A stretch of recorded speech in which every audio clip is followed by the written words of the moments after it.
మనం శివాష్టోత్తర శతనామ స్తోత్రాన్ని ఒక్కసారి చదివి తర్వాత ప్రవచనాన్ని ప్రారంభం చేద్దాం. ధవళవపుషమిందోర్ మండలే సన్నివిష్టం భుజగవలయహారం భస్మదిగ్ధాంగమీశం మృగయపరశుపాణిం చారుచంద్రార్ధమౌళిం హృదయకమలమధ్యే సంతతం చింతయామి. శివో మహేశ్వర శంభో పినాకీ శశిశేఖరః వామదేవో విరూపాక్షః కపర్దీ నీలలోహితః శంకరః శూలపాణిశ్చ ఖట్వాంగీ విష్ణువల్లభః సిపి విష్ణోంబికానాథ శ్రీకంఠో భక్తవత్సలః భవః సర్వస్త్రిలోకేశ శితికంఠః శివాప్రియః ఉగ్రః కపాలీ కామారీ అంధకాసురసూదనః గంగాధరో లలాటాక్ష కాలకాల కృపానిధిః భీమః పరశుహస్తశ్చ మృగపాణిర్జటాధరః కైలాసవాసీ కవచీ కఠోరస్త్రిపురాంతకః వృషాంకో వృషభారూఢో భస్మోద్ధూళిత విగ్రహః సామప్రియః సర్వమయస్త్రయీమూర్తిరనీశ్వరః సర్వజ్ఞ పరమాత్మా చ సోమసూర్యాగ్నిలోచనః హవిర్యజ్ఞమయః సోమః పంచవక్త్రః సదాశివః విశ్వేశ్వరో వీరభద్రో గణనాథ ప్రజాపతిః హిరణ్యరేతా దుర్ధర్షో గిరిశో గిరీశో నఘః భుజంగభూషణో భర్గో గిరిధన్వా గిరిధన్వీ గిరిప్రియః కృత్తివాసాః పురారాతిర్భగవాన్ ప్రమదాధిపః మృత్యుంజయః సూక్ష్మతనుర్జగద్వ్యాపీ జగద్గురుః వ్యోమకేశో మహాసేన జనకశ్చారు విక్రమః రుద్రో భూతపతిస్థాణుర్రహిర్భూద్నియో దిగంబరః అష్టమూర్తిరనేకాత్మా సాత్వికः శుద్ధ విగ్రహः శాశ్వతః ఖండపరశుః అజః పాశ విమోచకः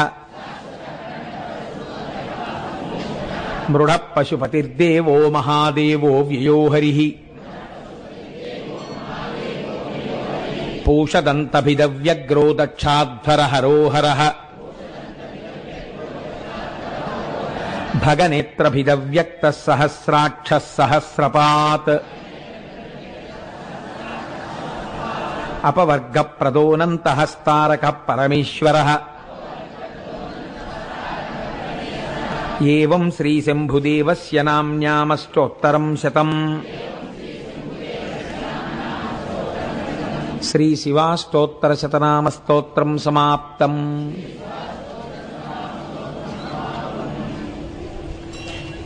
నేను ఇవాల్టి ఉపన్యాసాన్ని ప్రారంభం చేసే ముందు మీతో ఒక ముఖ్యమైనటువంటి విషయాన్ని పంచుకోవాలి అని అనుకుంటున్నాను. ఇది చాలా ముఖ్యమైనటువంటి విషయం కనుక ఒకవేళ పరాకుపడి నేను చిట్ట చివరిలో దీన్ని ప్రస్తావిస్తానో ఒకవేళ మర్చిపోతానో అన్న బెంగ చేత, నా మేధాశక్తి మీద నాకున్న అపనమ్మకం చేత నేను దీన్ని మీతో ముందుగానే పంచుకోవాలి అని అనుకుంటున్నాను. మనకి దేశము కాలము అని రెండు ఉంటాయి. ఇవి రెండు ఏకకాలమునందు సమకూడడం చాలా అరుదుగా జరుగుతుంది. అన్ని వేళలా రమ్మంటే వచ్చేటటువంటిది కాదు అది.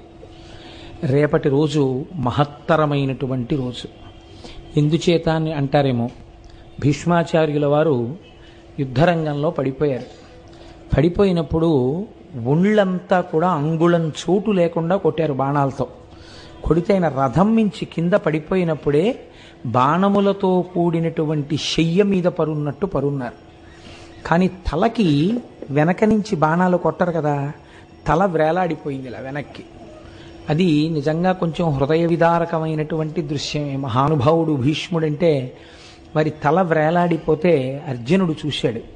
చూసి ఆయన తలకి దెబ్బ తగలకుండా ఆయన తలకి తలగడగా బాణములను ఏర్పాటు చేశాడు.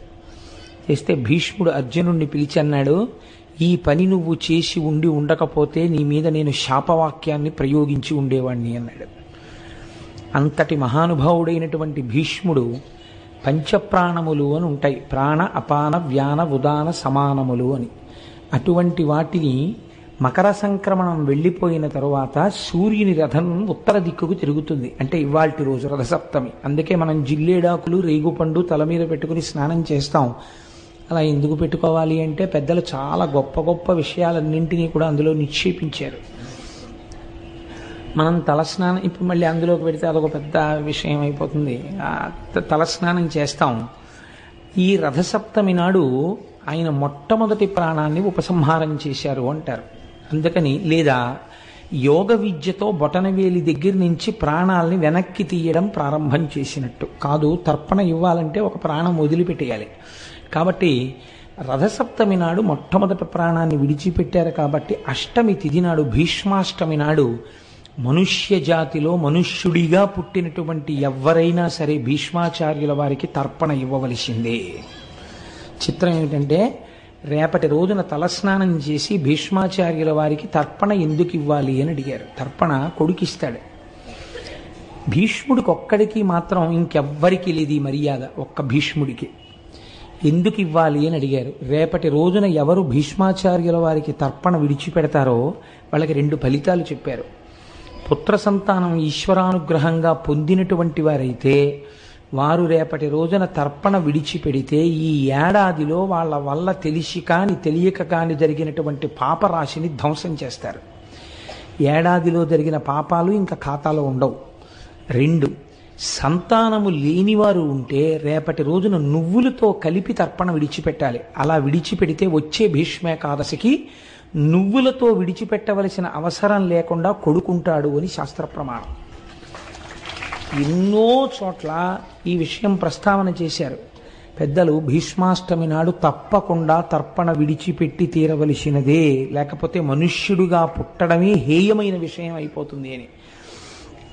అలా తర్పణ విడిచిపెట్టేటప్పుడు దానికి సంబంధించినటువంటి శ్లోకం లేకుండా విడిచిపెట్టకూడదు. కాబట్టి 2 శ్లోకములు ఉంటాయి. ఆ శ్లోకములను చెప్తూ విడిచిపెట్టాలి. ఏ గోత్రంలో పుట్టాడు ఆయన, ఏ ప్రవర కలిగినటువంటి వాడు, ఏ కారణం చేత మీరు తర్పణ ఇస్తున్నారు అన్నది చెప్పాలి. అదే వైయాఘ్రపద్య గోత్రాయ. వైయాఘ్రపద్య గోత్రం భీష్మాచార్యుల వారిది. అందుకని వైయాఘ్రపద్య గోత్రాయ సాంకృత్య ప్రవరాయ చ గంగాపుత్రాయ భీష్మాయ ఆజన్మ బ్రహ్మచారిణే అపుత్రాయ దదాం ఏ తదుదకం భీష్మవర్మణే వసునామవతారాయ శంతనోరాత్మజాయ చ అర్ఘ్యం దదామి భీష్మాయ ఆబాల్య బ్రహ్మచారిణే అని చెప్పాలి.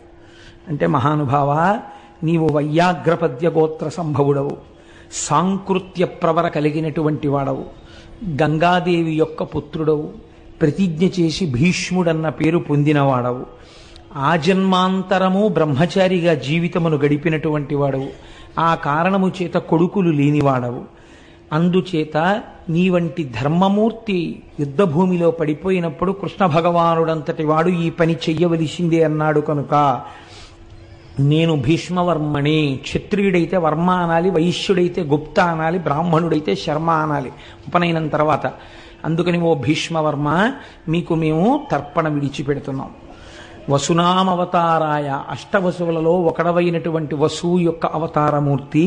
శంతనోరాత్మజాయత, తండ్రి సంబంధం చెప్పాలి. అందుకని శంతన మహారాజు యొక్క కుమారుడా, అర్ఘ్యం దదామి భీష్మాయ, మీకు అర్ఘ్యం విడిచిపెడుతున్నాం. ఆబాల్య బ్రహ్మచారిణి, బాల్యము నుండి బ్రహ్మచర్యమునందు ప్రవర్తించినటువంటి ఓ మహాభాగుడా, మీకు అర్ఘ్యమును విడిచిపెట్టాము అని చెప్పి విడిచిపెట్టాలి. అయితే నాకు ఒక విషయం తెలుసు. ఏమిటంటే అంతా బాగుంది కానండి, ఇవాళ మీరు వేదిక మీద కూర్చుని ఇలా చెప్పేస్తే ఈ శ్లోకాలు మాకు ఎలా అందుతాయని మీరు అనుకున్నారు, మేమందరం పేపర్లు పెన్నులు పట్టుకొచ్చాం అనుకుంటున్నారా అని మీరు నన్ను అడుగుతారని నాకు తెలుసు. కానీ నన్ను ఒక్క విషయంలో మన్నించండి, నాకు కూడా ఇవాళ ఉదయం సంధ్యావందనం చేసుకునేటప్పుడు రథసప్తమి తిథి నైమిత్తికం అని చేస్తున్నప్పుడు జ్ఞాపకానికి వచ్చింది. అయ్యో పాపం, ఇంతమంది నన్ను నమ్మి అంత శ్రద్ధగా కూర్చుంటారే, వాళ్ళకి ఈ విషయం తెలియని వాళ్ళు ఎవరైనా ఉంటే, అందరికీ తెలుసని నేను అనుకుంటున్నాను, నాకే తెలియదేమో, తెలియని వారు ఉంటే ఇది చెప్పకపోతే ఇంత గొప్ప రోజు గురించి నేను పొరపాటు చేసిన వాడిని అవుతాను అని చెప్పి నేను ప్రస్తావన చేశాను. అందుకని నాకు ఈ శ్లోకాల్ని సైక్లో స్టైల్ చేయించేటటువంటి అవకాశం కలగలేదు. కానీ నేను ఒక్క పని మాత్రం చేశాను.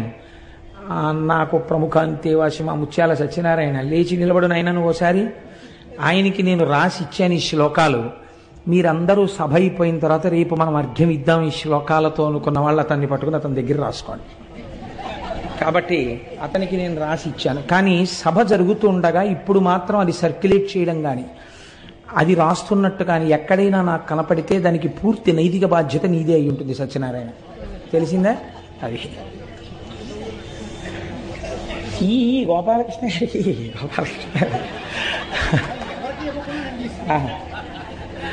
అందుచేత ఆ శ్లోకాన్నమ్మ చక్కగా మీ అందరూ చదివి రేపటి రోజున అర్ఘ్యప్రదానం చెయ్యండి.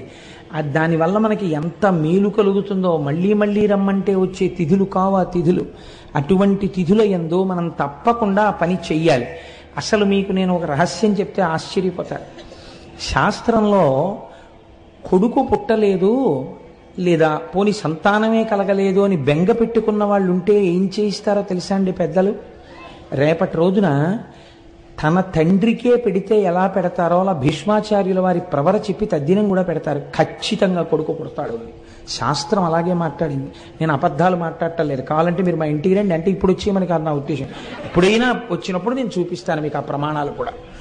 కనుక రేపంత గొప్ప నైమిత్తిక తిథి, చక్కగా మనందరం కూడా దాన్ని పాటించి మన సనాతన ధర్మము యొక్క గొప్పతనాన్ని మనం అనుభవిద్దాం. రాబోయే రోజులన్నీ చాలా గొప్ప రోజులండి. ఉత్తరాయణం శివనామం చెప్పుకున్నా, ఆయన గురించి విన్నా తరించిపోతాం.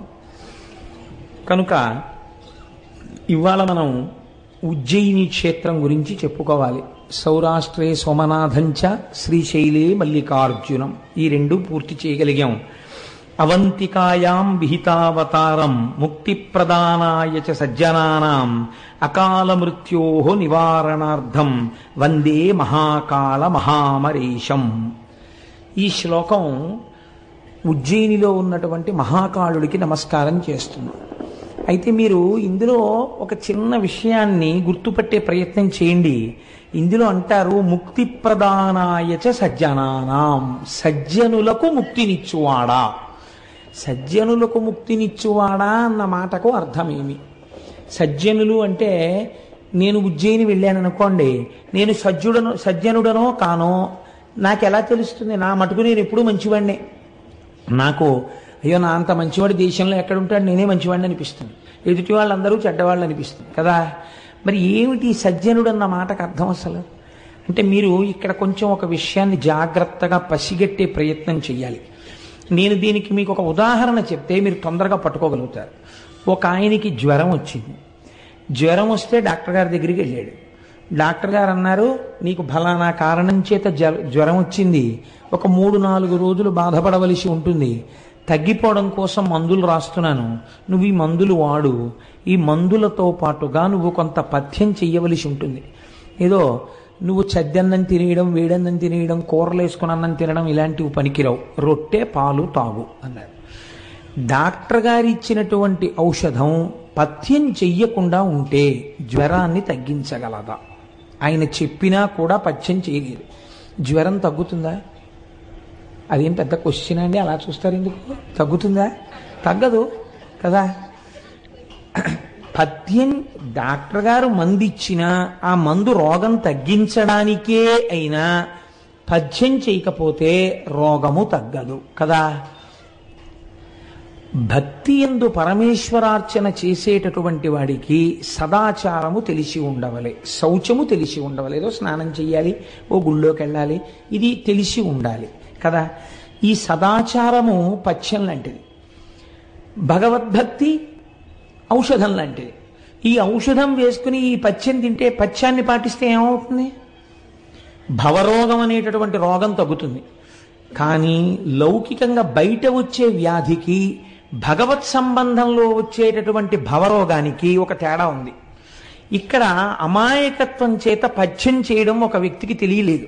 ఆయనకి ఆచారం తెలియదు, శౌచం తెలియదు. తెలిసి మానినవాడు కాదు, అసలు తెలియదు ఆయనకి. తిన్నడు ఉన్నాడండి, ఆయనకి ఏం తెలుసు? గజేంద్రుడు ఉన్నాడండి, ఆయన నీళ్ల మధ్యలో ఉండి శరణాగతి చేశాడు, ఆయనకి ఏం తెలుసు? అసలు తెలియదు. కానీ గుండెల నిండా భక్తి ఉంది. ఇప్పుడు ఆ భక్తి పనికొస్తుందా? శౌచం లేని భక్తి పనికొస్తుంది? ఒకడు ఉన్నాడు, సదాచారం తెలుసు, కానీ సదాచారమును విడిచిపెట్టి భక్తితో ఉంటాడు, పనికొస్తాడా? పనికిరాదు. ఆచారము పాటించడానికే వచ్చింది. ఆచారం అంటేనే నువ్వు పాటించాలి, నీకు తెలిసున్నది అనుష్ఠాన పర్యంతములకు రావాలి. భగవద్భక్తి యందు ఈ భేదం ఉంటుంది.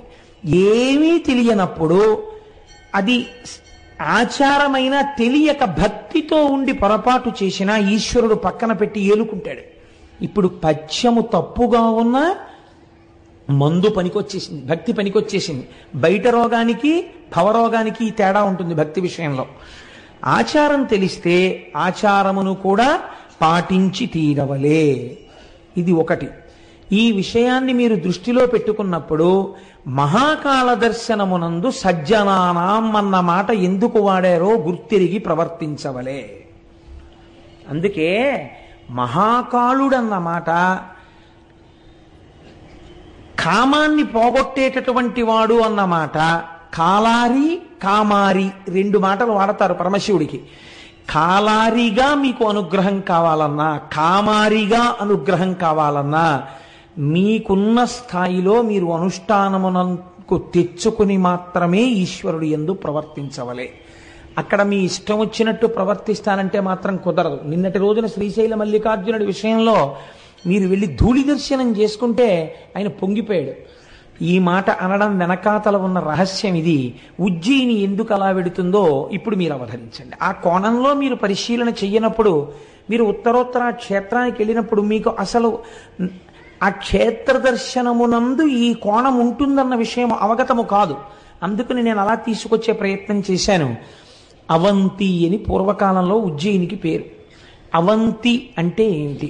అవంతి అంటే రెండు అర్థాలు ఉన్నాయి. ఒకటి స్త్రీ, రెండు అక్క. అక్క అని చెప్పవలసి వచ్చినప్పుడు అవంతి అని చెప్పచ్చు. ఒక స్త్రీని చెప్పినప్పుడు అవంతి అని చెప్పవచ్చు. అవంతి సాక్షాత్తుగా జగదంబ అయినటువంటి అమ్మవారి యొక్క స్వరూపము. ఆ భూమి మనకి మోక్షపురులు అని కొన్ని ఉన్నాయి. వాటిల్లో 7 మోక్ష పట్టణాలు అని మనం చెప్తాం. దక్షిణ భారతదేశంలో అయితే ఒకే ఒక్కటి ఉంది, కంచి. మిగిలినటువంటి 6 కూడా ఉత్తర భారతదేశంలోనే ఉన్నాయి. అయోధ్య, మధుర, మాయా, కాశీ, కాంచీ, అవంతిక, పురి, ద్వారవతి చైవ సప్తైతే మోక్షదాయక. ఈ 7 కూడా మోక్షపురములు. ఇందులో 6 పురములు ఉత్తర భారతదేశంలో ఉన్నాయి. మళ్ళీ ఈ 6 పురములలో జగద్విఖ్యాతిగాంచినటువంటి పట్టణము అవంతి, ఉజ్జయిని.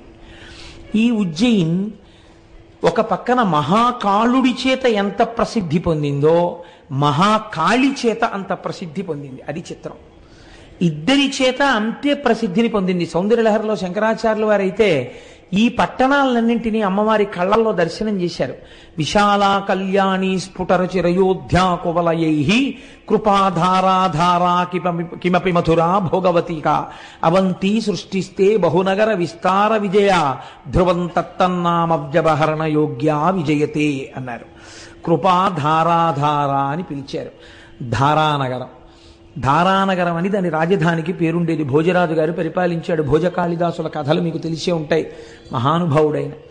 అటువంటి ఉజ్జయిని యందు మహాకాళుడిగా పరమశివుడు వెలిసి ఉన్నాడు, మహాకాళిగా అమ్మవారు వెలిసి ఉంది. ఈ 2 పేర్లు చాలా గమ్మత్తుగా ఉంటాయి. ఈ రెండింటి యొక్క స్వరూపం ఏమిటో తెలుసా అండి? కాల అన్న శబ్దము లయకారకమై ఉంటుంది. పుట్టించడం ఎలా ఉంటుందో తినేయడం కూడా అలాగే తినేస్తుంది. అందుకే భగవద్గీతలో పరమాత్మ అంటారు, నేను కాలస్వరూపుడనై ఈ జగత్తును భక్షించుచున్నాను అంటారు.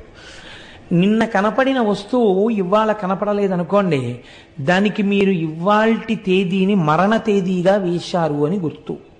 కాలములో వచ్చిన వస్తువు కాలములో వెళ్ళిపోతుంటుంది. కాలమే గ్రసించేస్తుంది ప్రాణులనన్నింటినీ.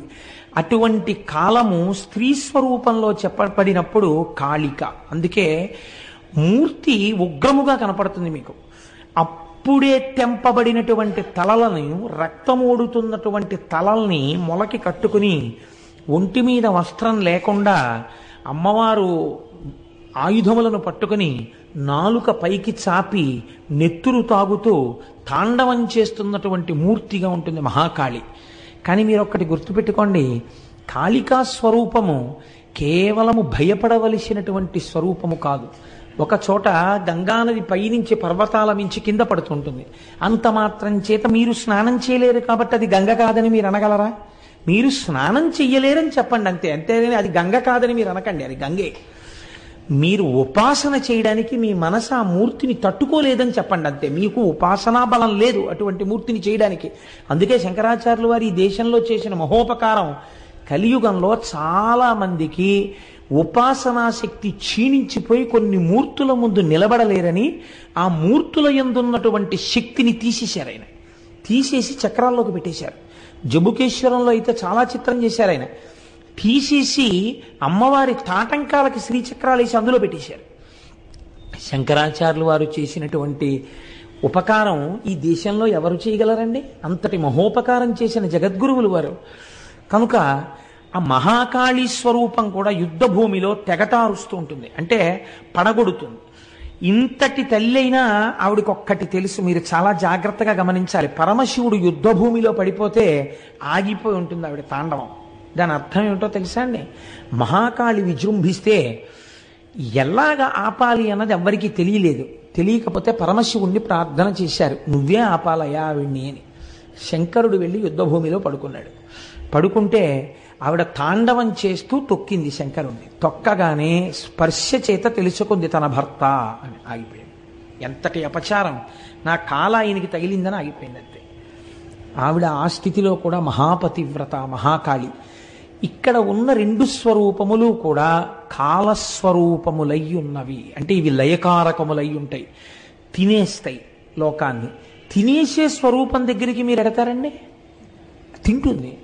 మరి ఎందుకు మహాకాళేశ్వరం గురించి అంత గొప్పగా చెప్పుకోవడం మనం? అంటే ఒకటి గుర్తుపెట్టుకోండి, ఏది తినగలదో అది నేను నిన్ను తింటలేదని వదిలిపెట్టగలను కదా. ఏది తినేయాలో అదే తినకుండా కూడా వదిలిపెట్టాలి కదండి. మనకి శాస్త్రంలో మృత్యు వద్దని అడగారు. మీరు చూడండి ఎంత పరిణతితో మన వాళ్ళు మాట్లాడతారంటే, మృత్యుంజయ మహామంత్రము అని ఒకటి చెప్తారు. ఓం త్రయంబకం యజామహే సుగంధిం పుష్టివర్ధనం ఉర్వారుకమివ బంధనాన్ మృత్యోర్ముక్షీయమామృతాత్. దీనితో విభూతి ధారణ చేయడం కూడా అలవాటు ఉంది లోకంలో. ఈ మృత్యుంజయ మహామంత్రంలో నాకు చావు వద్దు అని అడగరు. దోసపండు ముచిక నుంచి ఎంత తేలికగా విడిపోతుందో నేను కూడా అంత తేలికగా విడివడెదనుగాక అని అడుగుతారు. మీరు ఒక్క విషయం లోకంలో గమనించండి, ఈ మాట ఎందుకు వెయ్యాలి మృత్యుంజయ మహామంత్రంలో?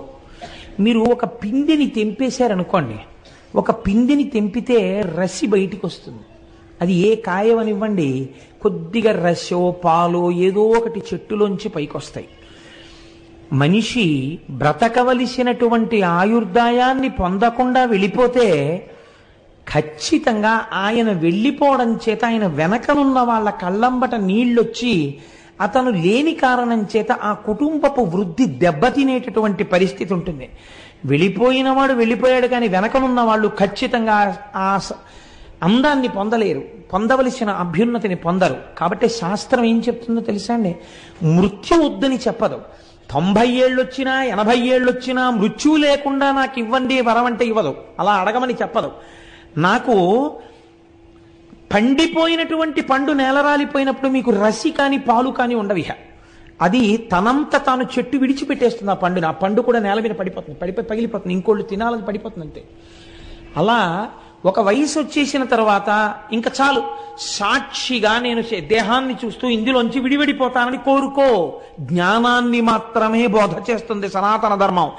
లేనిపోని విషయాలను సనాతన ధర్మము మాట్లాడదో, మనిషిని ఉద్ధరించడానికి మాట్లాడుతుంది. ఏది మాట్లాడినా. కాబట్టి మీరు ఏ మృత్యు వద్దని అడగాలి. అకాల మృత్యువు అపమృత్యువు రాకూడదని కోరుకోవాలి.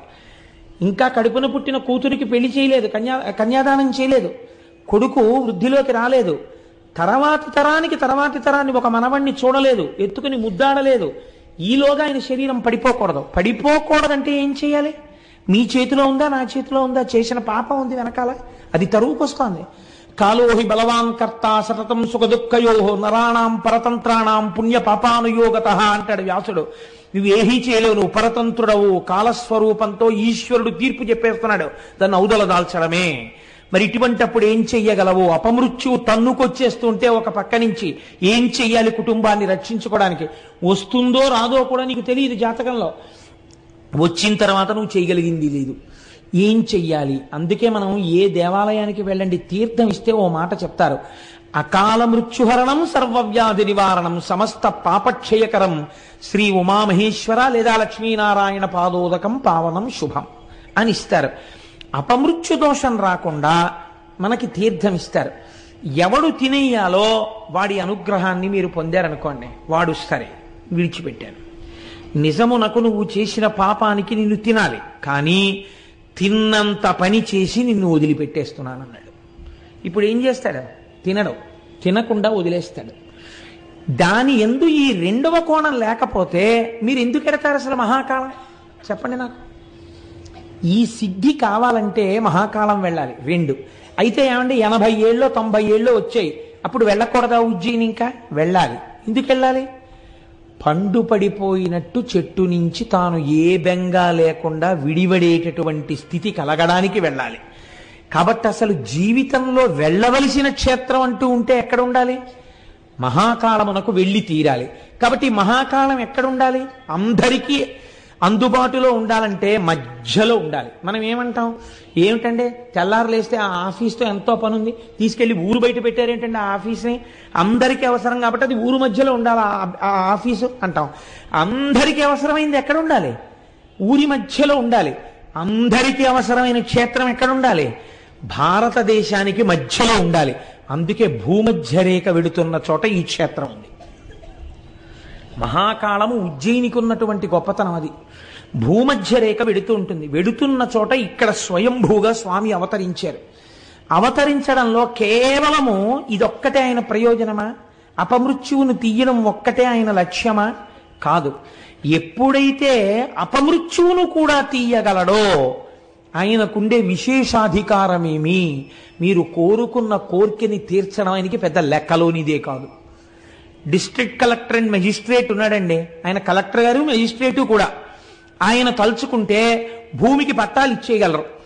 భూమికి పట్టా ఇవ్వగలిగినటువంటి కలెక్టర్ గారు, ఎవరికైనా ఏదైనా బాధ వస్తే పరిహారాన్ని ప్రకటించగలిగినటువంటి కలెక్టర్ గారు, ఎవరో ఒకరు వెళ్ళి అయ్యా నేను చాలా కష్టంలో ఉన్నానండి, నాకు నెలకి ఒక 100-50 వచ్చే ఏర్పాటు చేసి పెట్టండి అంటే ఏదో ఒక పథకంలోంచి ఆయన ప్రీతి పొందితే ఒక ఆర్డర్ వేయడం ఆయనకి గొప్ప? ఆయన చేసేస్తారు. ఎందుకనంటే ఆయన యొక్క పదం అటువంటిది. అంత గొప్ప అధికారములతో కూడిన పదవిలో ఉన్నవాడికి ఒక చిన్న పని చేయడం పెద్ద గొప్ప ఏమిటి? అపమృత్యువునే తీసేయగలిగినటువంటి వాడికి మీరు కోరుకున్న కోరిక తీర్చడం పెద్ద విషయం ఏమిటి? అసలు దాని గురించి లెక్కే లేదు. ఏ కోరికైనా తీర్చేస్తాడు ఆయన. కాబట్టి ఉజ్జయినియే, అంత గొప్ప క్షేత్రం ఉజ్జయిని.